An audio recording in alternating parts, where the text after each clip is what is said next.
there, Dr. Tracy Bennett here from Get Kids Internet Safe, and today is your parents only video. Now that your connected family screen agreement is complete, I'm going to go over some of the content from our screen safety toolkit course. This way you have the tech tools necessary to keep your kids safe online. So today's week 6, and we're going to talk about getting started. First, why do you need tech tools?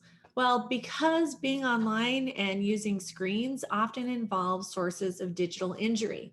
Digital injury are screen risks that may result in emotional distress or physiological injury. Some of these things go into 3 categories. So when I wrote my book, I researched every digital injury risk that I could find, and I separated them into 3 different categories: exploitation for profit, interpersonal exploitation, and health concerns. Okay, so in regard to exploitation for profit, being online risks exposure to inappropriate content, like inappropriate sexual content, like pornography, violence. There's cybersecurity and privacy issues, and product marketing.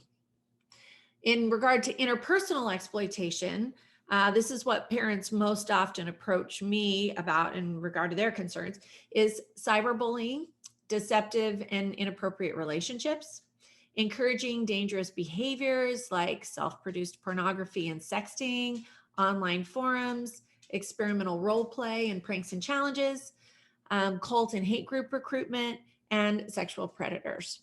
And in regard to health risks, this predominantly involves distraction, like from non-digital relationships, including an unhealthy relationship with yourself that can take the form of destructive digital footprint or unhealthy self-comparison, distraction from and replacement of healthy non-digital activities like sleep, eating, and exercise, and performance deficits and brain rewiring issues from being on screen often.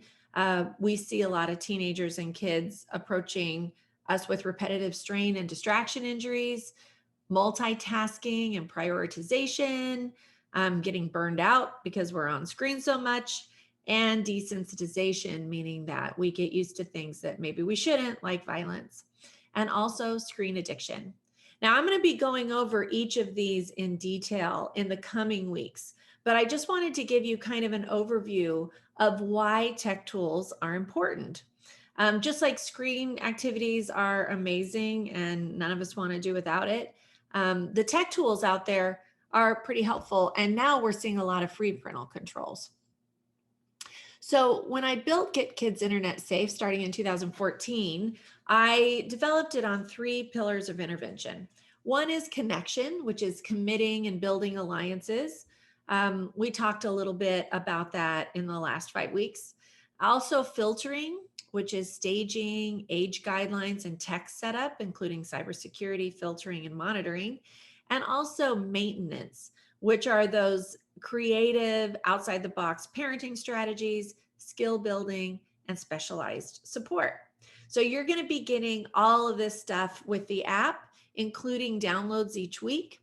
But I wanted to kind of give you an introduction from the course that we call our Screen Safety Toolkit.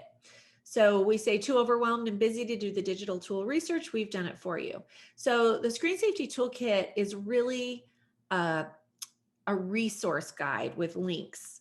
And to save you from having to buy the course, I'm going to give you all that content here on the app. So some of the things we're going to be going over is how to set up a family safe browser, what kind of filtering parental controls are out there, both on devices with your internet service provider and also third-party software, access management so that you can have some control over your kids' screen activities, and of course, location tracking. But before we get started, I want to go over 4 concepts that I think are really important in regard to filtering. One is that I think it's important to be honest. Too often, parents will put some sort of tech tool on a kid's phone and not tell them that they're doing it. And parents tell me, well, because if they knew it was on there, they would censor what they say and do, and then we won't know what's going on.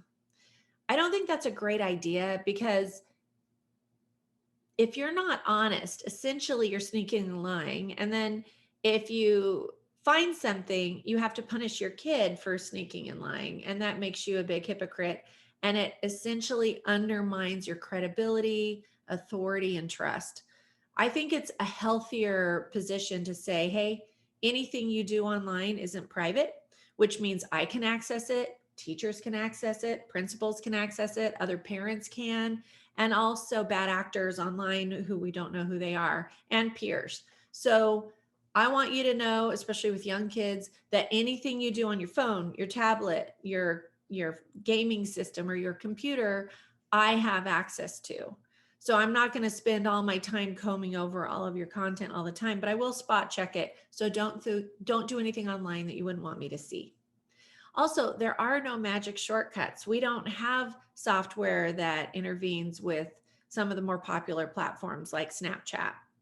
Now, we have a little more control with Android, but not with Apple products. And that's because anytime there is a third-party software application, Apple is pretty quick to shut that out. Now, that's not the truth with everything, but it makes sense that they don't want backdoors in their product, which means they don't want parents spying on kids, and they don't want other adults spying on other adults. So they keep privacy as a high priority, and that means it locks out a lot of monitoring software. Also, your child will find workarounds. All it takes is a quick Google search to find out how to do workarounds. So even if you really, really trust your child, know that those how-to videos are just one browser search away. And finally, beware of moral hazard. Okay, so what that moral hazard refers to is that sometimes parents get too confident when there's a tool in place, and they feel like they can give up their supervision and ongoing dialogue backup. It's kind of like driving too fast because you have your seatbelt on.